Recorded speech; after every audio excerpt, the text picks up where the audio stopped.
Ayan, magandang umaga po sa inyong lahat, Luzon, Visayas at Mindanao. Ganyan din po sa ating mga OFW dyan na nasa labas ng ating bansa. Ayan, so shout out po pala dyan sa mga nanood ng ating video. Ayan, panibagong araw, panibagong vlog na naman po tayo ngayon. So gagawin po natin yan is magbibiyak po tayo ng mga gulong.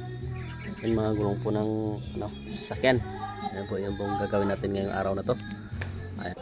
Ayan po, yun po yung mga gagawin natin. Bibiyakin po natin yan, mga harapan. Mga gulong po na yan. Ayan, so maliliit lang po muna yung binibiyak natin ngayon. Yan po na po yung Mahirap po hanapin yung malalaki. kasi wala po yung habang nag-aantay po tayo ng mga malalaki. bira po yung mga nylon na malaki. Maliliit Ayan, muna so, yung bibiyakin po po muna natin. tayo ngayon. Ayan, so abangan nyo po. At bibiyakin ko na po. Outside. Ayan, samahan nyo po ako mga harapan. Panood ng aking video. Biyakin na po natin yung gulong. Ayan.